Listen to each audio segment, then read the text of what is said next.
வணக்கம் சிம்மராசி அன்பர்களே. நார்மலாக சொல்லுவாங்க சிங்கம் சிங்கிளாக தான் வரும் அப்படிங்கிற மாதிரி தைரியத்தின் அடிப்படை தேவதை நீங்கள். அதனால் நீங்கள் எல்லாம் செய்யும்போது தைரியமாக செஞ்சிடுறீங்க. எனக்கு அதை பற்றியும் கவலை இல்லை சார், நான் தைரியமாக இருப்பேன் சார். அதுக்கு முக்கிய காரணம் மகம் பூரம் உத்திரம் அப்படிங்கிற இந்த 3 நட்சத்திரம் கம்ப்ரைசஸ் கரெக்டாக இருக்குது உங்களுக்கு. மகம்ங்கிறது கேது, உத்திரம்ங்கிறது நேச்சுரலி உங்களுக்கு உங்களுடைய ராசி, பூரம்ங்கிறது சுக்கிரன். அதனால் எதையுமே புரிந்து கொண்டு அந்த புரிதலுடன் எல்லாரையும் சேர்த்து கொள்ளுகிறீர்கள். உங்களை சுற்றின ஒரு சின்ன கூட்டம், அந்த கூட்டத்தின் தலைவன் அப்படிங்கிற அரக்கான போஸ் எல்லா இடத்துலையும் கரெக்டாக அதை ஹேண்டில் பண்ணணும், கூட்டத்தை காப்பாற்றணுன்ற எண்ணமும் உங்களுக்கு எப்போவுமே உண்டு. அதனாலே உங்களை முதன்மைப்படுத்தி கொண்டு செய்யக்கூடிய காரியங்கள் உங்களுக்கு வெற்றியை பெற்றுத்தருகிறது. அந்த வெற்றியை எல்லாருமே பகிர்ந்து கொள்ள வேண்டும் அப்படிங்கிற ஆசையும் இருக்குது. அதுக்கேற்ற மாதிரி கோபமும் இருக்குது. யாரும் உங்கள்கிட்ட வேண்டாத வேலை பண்ணால் வெற்றி போடுறது, அவங்கள கோவித்து விரட்டி விடுவது அப்படிங்கிறதும் தன்மையாக திருப்பி வரும்போது அன்புடன் தாயன்புடன் சேர்த்துக்கொள்வதும் உங்களுடைய ஸ்பெஷாலிட்டி. இந்த குவாலிட்டி தான் நிறைய பேருக்கு வெற்றி வாய்ப்பை தொடர்ந்து உலக பணக்கார விஷயில் இந்த சிம்ம ராசிக்காரர்களும் இருக்கிறீர்கள் அப்படிங்கிற நல்ல செய்தியும் தெரிகிறது. அதனால் உங்களுக்கு இந்த ஜூலை மாதம் எப்படி பலன் இருக்குன்னு கிளியராக பார்க்கலாம் வாங்க. ஜூலை மாதத்திலே உங்கள் ராசியின் நாதனான சூரியன் கடக ராசிக்குள்ளே நுழைய போகிறார். உங்கள் ராசியிலேருந்து 12ஆம் இடம். நார்மலாக 12ஆம் இடம்ங்கிறது உங்களுக்கே தெரியும், விரயத்தை கொடுக்கக்கூடியது, செலவு நிறைய இருக்கும்னு அர்த்தம். அப்படி செலவை கொடுக்கக்கூடிய சூழ்நிலையில் இருந்தாலும் வரவுகளை உங்களுக்கு பெருக்கித் தருவேன் அப்படின்னு ஒரு எண்ணத்தோடு தான் லாபஸ்தானத்தில் குரு இருக்கிறார். அதனால் கொஞ்சம் கவலை இல்லாமல் இருக்கலாம், பணம் வரும், கவலைப்பட வேண்டாம். தன்னுடைய பார்வையாலே அவர் 3ஆம் இடமான துலாஸ்தானத்தை அவர் இருக்கிற இடத்துலேருந்து பார்த்துக்கிட்டு இருக்கிற 5ஆம் பார்வையாக உங்களுக்கு லாபத்தை கொடுத்துருவாங்க. ஏதோ ஒரு வழியில் உங்களுக்கு முயற்சி வெற்றியை காட்டிவிடும். தைரியமாக இருக்கலாம். உங்கள் ராசியின் 2ஆம் இடத்தில் இருக்கக்கூடியது கன்னி ராசின்னு பேர். அதுக்கு அதிபதி புதன். அவர் உங்களோட சேர்ந்து 12ஆம் இடத்துல சூரியனோட சேர்ந்து கடகராசியில் உட்கார போகிறார். அப்படி உட்கார்ந்துட்டாருன்னு வச்சுங்களேன், உங்களுக்கு லாபத்தை கொடுத்து கொண்டு இருந்தவர் கொஞ்சம் வியாதி கொடுப்பார். அதனால் மருத்துவத்தின் தொடர்பான சில செலவுகள், நரம்பு தளர்ச்சி, தோல் வியாதி போன்றவை வருவதற்கான வாய்ப்புகள் உண்டு. கொஞ்சம் எச்சரிக்கையாக இருக்க வேண்டிய சூழ்நிலையும் காட்டுது.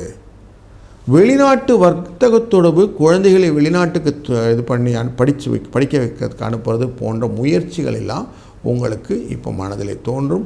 அந்த முயற்சிகளெல்லாம் இப்போ ஓரளவுக்கு காரியத்தை செய்ய ஆரம்பிப்பீங்க. பாஸ்போர்ட் விசாஸ்லாம் ரெடி பண்ணுறது, அதில் ஸ்டாம்பிங் ரிலேட்டடெல்லாம் போய் உட்கார்றது போன்ற அலைச்சல்கள் இருக்கக்கூடிய சூழ்நிலையும் இருக்குது. உங்கள் ராசிக்குள்ளே இருக்கிற செவ்வாயும் கேதுவும் கொஞ்சம் மறதிகளை ஏற்படுத்தக்கூடிய சூழ்நிலை இருப்பதனால கரெக்டாக எல்லாத்தையும் லிஸ்ட் அவுட் பண்ணிக்கோங்க. எதையும் மறந்துடாமல் இருக்கணும்னா கரெக்டாக எழுதி வச்சுட்டு செய்கிறது நல்லது. அதனால் திரும்பி செய்யக்கூடிய காரியங்கள் இல்லாமல் இருக்கும் அப்படிங்கிறத வச்சுக்கோங்க. குழந்தைகள் ரிலேட்டடில் நல்ல முன்னேற்றத்துக்கான வாய்ப்புகளும் அவர்கள் வாழ்க்கையிலே அடுத்த நிலைக்கு போகக்கூடிய ஸ்டெப்ஸ் எல்லாம் எடுக்கக்கூடிய சூழ்நிலையெல்லாம் நல்லபடியாக அமைய போகிறது. ரொம்ப கவலைப்பட்டுக்காதீங்க, எல்லாம் அழகாக நடக்க போகுதுன்ற நம்பிக்கையோடு செயல்படுங்க. அதுவே நமக்கு பாதி சக்ஸஸை கொடுத்துரும் அப்படிங்கிறது தான் உண்மை. 6ஆம் இடத்துக்குரிய மகர ராசிக்குரிய சனி பகவான் நல்லா மீனராசியில் உட்கார்ந்துருக்கிறார் அஷ்டமத்தில். ஆனால் உங்களுக்கு ஆறுதல் என்ன தெரியுங்களா, அவர் வக்கரமாக திரும்பி 7ஆம் இடத்துக்கு வராரு. 7ஆம் இடத்தை திரும்புவதனால் நல்லா ஆயிடுச்சுங்களான்னா பயம் இருக்கும். இந்த விஷயமான மரண பயம்னு பயந்துட்டுறீங்களே, அந்த பயம் இருக்காது. ஒரேடிய பயம் வேணால் பயம்னு ஒன்று இருக்கும். ஆஃபீஸ் ரொட்டீனில் மட்டும் கொஞ்சம் கேர்ஃபுல்லாக இருங்க. பேசும்போதெல்லாம் கொஞ்சம் கேர்ஃபுல்லாக பேசுகிறீங்க. கொடுக்கல் வாங்கல் கொஞ்சம் சிக்கல் வரும்.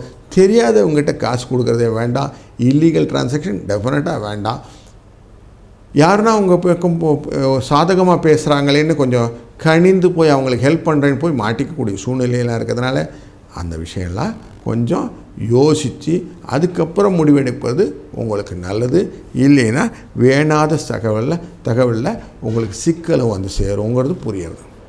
சுக்கிரன் 10ஆம் இடத்துல இருப்பதும் உங்களுக்கு சரியில்லை, கலகத்தை கொடுப்பார். அப்படிங்கிறதுனாலையும் அவர் ஆட்சி பீடத்தில் இருந்துட்டு இருக்கிறனாலையும் கொஞ்சம் கலகங்கள் வருவதற்கான வாய்ப்புகள், தேவையில்லாமல் காசிப்ஸ்னு சொல்லக்கூடிய விஷயங்கள், அடுத்தவனுடைய வேலையை நம்ம செஞ்சதுனால பிரச்சனைங்க அப்படின்னு சொல்லக்கூடிய சூழ்நிலையெல்லாம் இருக்குது. களத்திரஸ்தானத்தில் இருக்கக்கூடிய இந்த கும்பராசியில் ராகு உட்கார்ந்துருக்கிறது நிறைய விஷயத்தில் வீடுகளில் பிரச்சனைகளை கொடுக்கும். கொஞ்சம் ஃப்ரிக்ஷன் நிறையா இருக்கும். பேசும்போது கரெக்டாக பேசுகிறது, செய்யும்போது கரெக்டாக செய்கிறது அவங்கள சாட்டிஸ்ஃபை பண்ணும். அப்படிங்கிறதும் பார்ட்னர்ஸ் பங்குதாரர்களும் கொஞ்சம் இதே எதிர்பார்ப்பாங்க. அதனால் கரெக்டாக தீர்மானமாக என்னென்ன செய்வேன், என்னென்ன செய்ய மாட்டேன், இதுக்கெல்லாம் நான் இப்படி துணை நிற்பேன், இதுக்கெல்லாம் கொஞ்சம் வெளியில் நிற்பேன்றதை கிளியராக தெளிவுபடுத்திட்டிங்கன்னா பிரச்சனை இல்லாமல் மாதத்தை ஓட்டிடலாம். இல்லைன்னா நான் எதிர்பார்த்தேன் நீங்கள் செய்யலையே அப்படின்னு உங்களை குத்தி காட்டி அதனால் வரக்கூடிய ரோஷம், அந்த கோபம், அந்த வேகம் இதெல்லாமே உங்களை டிஸ்டர்ப் பண்ணக்கூடிய சூழ்நிலை இருப்பதனால கொஞ்சம் கேர்ஃபுல்லாக இதை ஹேண்டில் பண்ணுங்கள். உங்கள் ராசியில் எப்படி பார்த்தாலும் பணம் வரத்துக்கு வாய்ப்பாக இருக்குதுன்னா பணம்லாம் வந்துடுங்க, ஒன்றும் பிரச்சனை இல்லை. குருவின் திருவருளாலே உங்களுக்கு பணத்துக்கான வாய்ப்புகளை ஏற்படுத்தி கொடுத்து விடுவார். அதனால் தனம் கன்ஃபார்மாக வர்றதுக்கான வாய்ப்புகள் நல்லா இருக்குது. நேரடி தொடர்பாக இருக்கக்கூடியது மட்டும் இல்லாமல் இன்டைரக்ட் பெனிஃபிட்னு சொல்லுவோம். உங்கள்கிட்ட கடன் வாங்கிக்கிட்டு போனவங்க உங்களுக்கு திருப்பி தரதும், உங்கள்கிட்ட கடன் வாங்கிறதுக்காக வந்தவங்க அவங்க கடனை பற்றி யோசிச்சுட்டு இவரேப்பா அவங்க கஷ்டப்படுறார் நம்ம எதுக்கு போகணுன்னு திருப்பி போகிறவங்களும். நண்பர்களே, இதுவரை நாம் ஒரு ராசிக்கும் எப்படிலாம் பலன் இருக்குன்னு பார்த்தோம். இந்த ஜூலை மாதத்தில் மிக முக்கியமாக பார்க்க வேண்டிய சில நிகழ்வுகள் அப்படின்னு பார்த்தோம்னா, முக்கியமாக துர்காஷ்டமி 3ஆம் தேதி, ஜூலை 3ஆம் தேதி இருக்கும். அதே மாதிரி காலாஷ்டமி ஜூலை 18ஆம் தேதி இருக்கும். இது ரெண்டுமே தீராத கஷ்டங்கள் எல்லாம் தீர்ப்பதற்கு துர்கை நமக்கு அருளின விஷயங்களும் பைரவர் நமக்கு கொடுத்த விஷயம் அமைகிறதுனாலே இந்த நாளிலே பைரவரையும் துர்கையும் வழிபடுவது ரொம்ப நல்லது. அதே மாதிரி கஷ்டங்களில் கடன் சுமை நிறைய இருக்கக்கூடிய சூழ்நிலை நிறைய பேர் பார்க்குறோம். கடன் மட்டும் இல்லை, புரியாத வியாதிகள் சார் எப்படி தெரிவாகும் தெரியலிங்க அப்படின்லாம் யோசிப்போம். இது எல்லாத்துக்குமே ஒரே ஒரு தீர்வு என்னன்னாக்கா, 22ஆம் தேதி ஜூலை அன்று ரிண விமோச்சன பிரதோஷம் அப்படின்னு இருக்கும். செவ்வாய்க்கிழமை பிரதோஷம் வர்றது இதனுடைய காரணம். ரிணம் அப்படின்னாக்க இந்த கஷ்டங்கள் நமக்கு எதுலெல்லாம் வரும், மருத்துவ தொடர்பான கஷ்டங்கள் வரும். அதே மாதிரி கடன் சொந்தமான கஷ்டங்கள் வரும், பகைவர்கள் சொந்தமான கஷ்டங்கள் வரும். இந்த மூணுத்தையும் விட்டு வெளியில் வரணும்னா பிரதோஷ காலத்தில் போய் வழிபாடு செய்வது ரொம்ப நல்லது. சிவனை வழிபடுவது, நந்தியம் தேவனை வழிபடுவது, அவருக்கான அந்த அபிஷேக பொருட்களை வாங்கி தருவது, இதெல்லாம் கூடுதலாக நமக்கு இந்த கஷ்டங்களிலிருந்து வெளியில் கொண்டு வந்து விட்டோம். அதே மாதிரி நல்ல அருள் கிடைக்க வேண்டும்.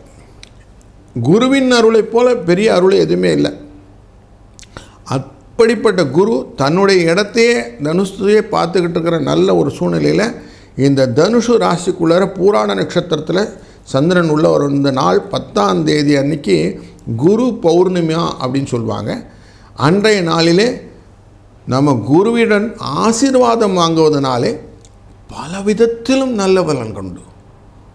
குருவின் ஆசீர்வாதம், குரு பார்க்க கோடி புண்ணியம் அப்படின்னு சொல்லுவாங்க. அப்படி நல்ல விஷயங்கள்லாம் நடக்கும். நம்மளில் பல பேருக்கு பூமி, வாகனம், வண்டி, வசதிகள் இதெல்லாம் இல்லையேன்னு ஏக்கம் உண்டு. விவசாயத்தில் நல்ல ஒரு பலன் இல்லையேன்னு விவசாயிகளும் ஏங்குவதுண்டு. இவர்களுக்கெல்லாம் தீர்வு கொடுப்பதற்காக தான் இந்த மாதத்தின் 4ஆம் தேதியிலேருந்து வராகி நவராத்திரி ஆரம்பிச்சிரும்.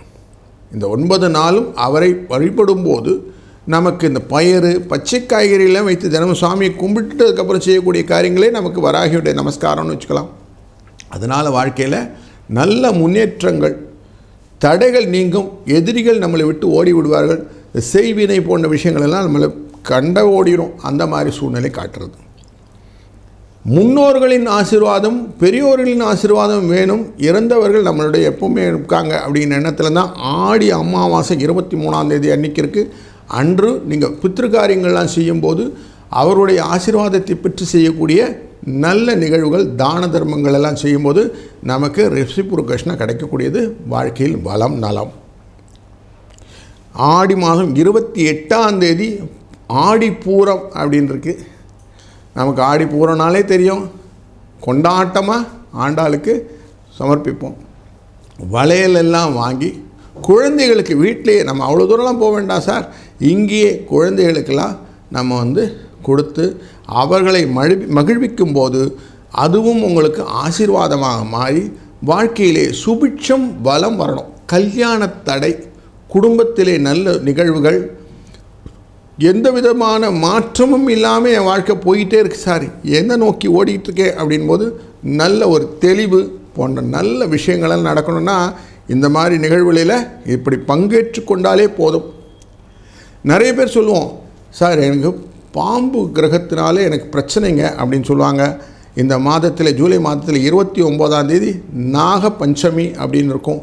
அன்றைய நாளிலே நாக வழிபாடு செய்வதனாலே இந்த ராகு கேதுவின் தோஷங்களும் நீங்கி நல்ல சுபிட்சத்துடன் வாழ்க்கையிலே வளமும் நலமும் கிடைக்கக்கூடிய ஜூலை மாதம் உங்களுக்கு கிடைத்திருக்கிறது. அருமருந்தாக பயன்படுத்துவோம். வாழ்க வளத்துடன்.